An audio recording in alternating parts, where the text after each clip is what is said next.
how to become a full-time illustrator.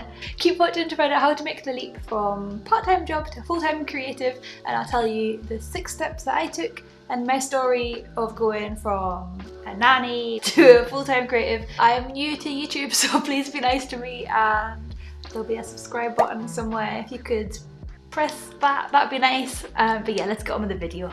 So in case we've not met, I'm a live event illustrator. I draw pictures at events, mostly online, and I've worked for Google, Facebook, Apple, lots of big companies like that. So I'll tell you some things about my career just before you start listening to me and you're like, well, it's fine for her because she's got somebody bringing loads of work in for her. I don't have an agent. I don't have a secret pile of money. I don't have a supportive husband.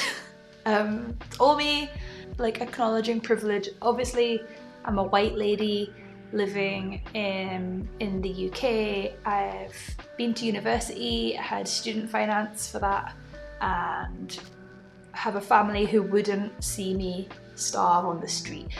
But that aside, we'll still get into it because I just wanted to acknowledge privilege and not be a complete arsehole about talking about this. So I made the transition to full-time illustration in 2019, and since then I've doubled and then tripled my income year on year just by drawing pictures. So yeah, let's talk more about that. Okay, my first step that I did was to keep my part-time job, and I tell everybody who asks me about this to do the same. Keep your part-time job. It is a secret weapon. Your part-time job is gonna help you to say no to clients that aren't able to pay your fees. The part-time job means that you're not putting so much pressure on your creative work that you like seize up and can't do it. It's also really good for time management, because if you've got to do like even half a day at your part-time job, then you've got to squash your work time into the other half of the day, and that's really powerful. Having that concentrated, I've got to do work now because it's the only time I can do it feeling, it can really help you, especially in those early days when you mightn't have as much structure and regular clients as you will have later on.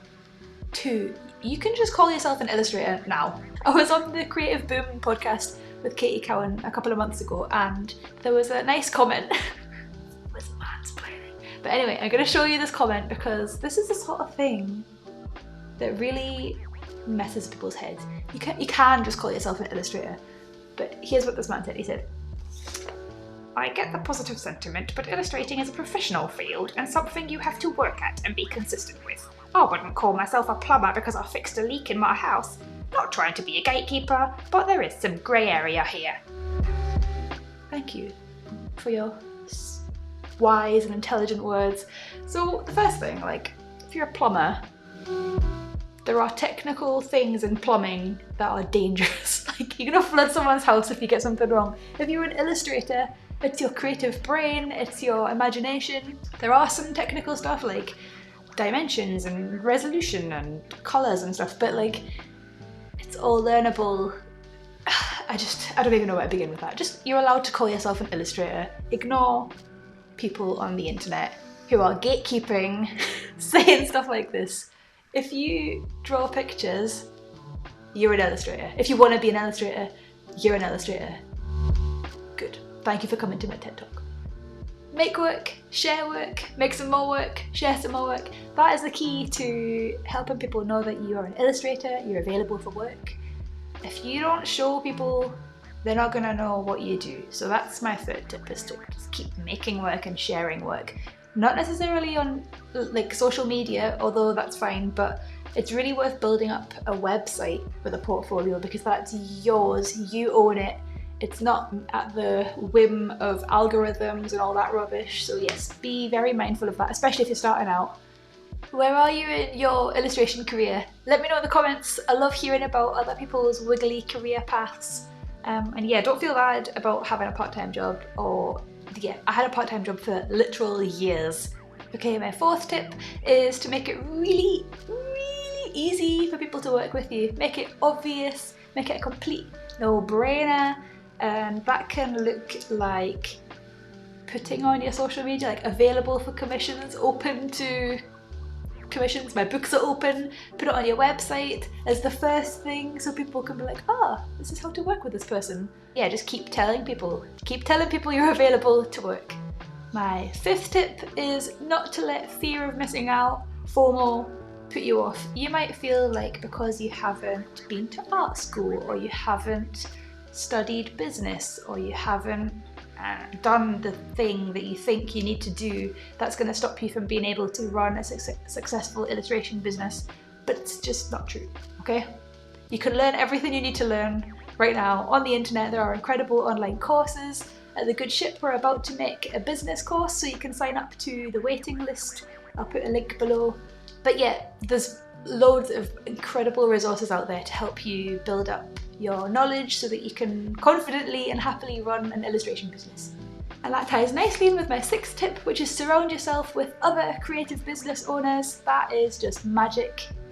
Especially like just that feeling that you're not alone, you're not the only person dealing with clients or invoicing or trying to market and do your work at the same time. All of this stuff is really nice to have internet friends to talk to. If you have real life friends, even better, but internet friends are good too.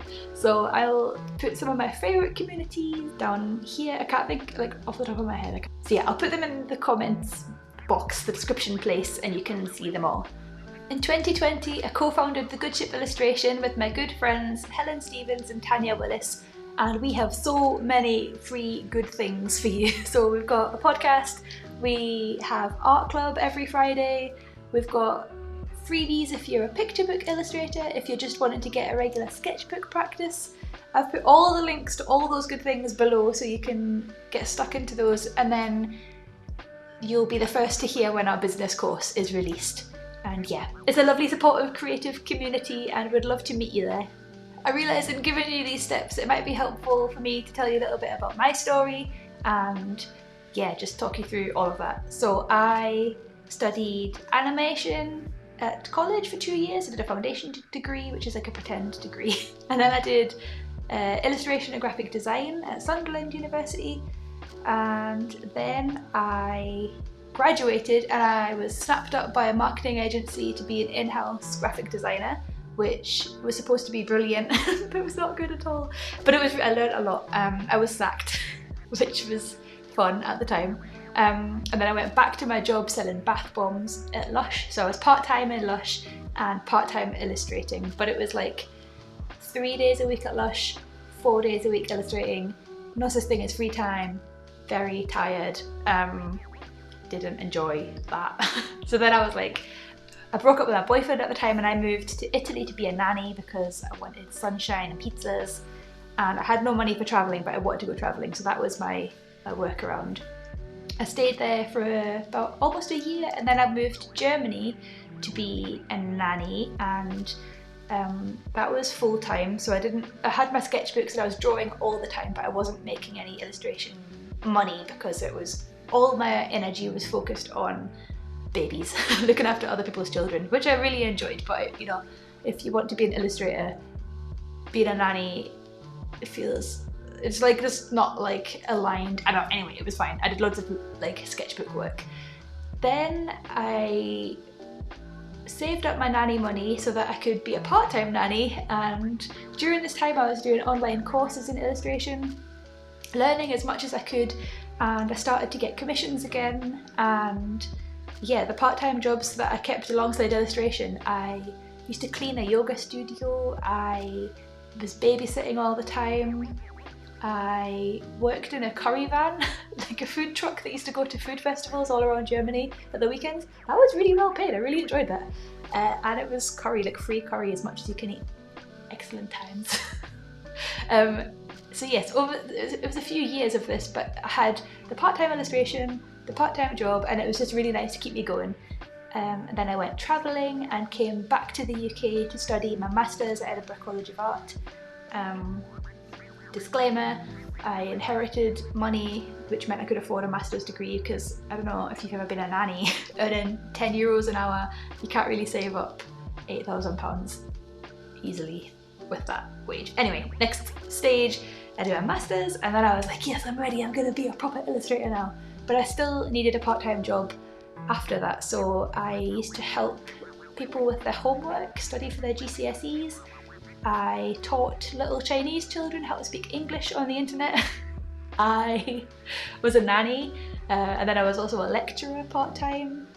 And yeah, all these little jobs just meant that I could keep building an illustration career, and then gradually the part-time job percentage got smaller and the illustration got bigger, and I just kept doing these baby steps. And when I realised that the illustration was enough to pay all my bills and have some left, and I'd saved up 6 months of expenses, and I felt confident that the inquiries and the commissions were regular enough for me to sack off all the other jobs, that's when I quit my nanny job. That's when I quit my lecturer job. And yeah, I think maybe I was a little bit more scared than most people, because I was like, I'm gonna live under a bridge if I quit my job.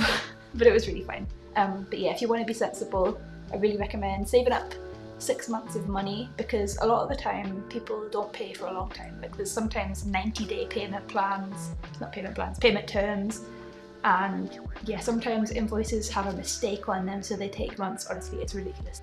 So yes, have that cushion. Don't feel bad about keeping the security blanket of your part-time job, and then when you do leave your job, it'll be so exciting and you'll feel so confident and ready, and yeah. So yeah, I suppose I had a part-time job for like 7 years or something. Like basically the whole of my 10-year illustration career, 7 years of that I had a part-time job so far. So yes, I hope that helps. Yeah, I'd love to hear about your stuff, your career, your illustration wiggly career in the comments, because everyone's is so different and it is genuinely interesting to hear about that. We made it to the end. So please like and subscribe. I'll be back next week with another video. So thank you, bye. Oh my god, it's so cheesy.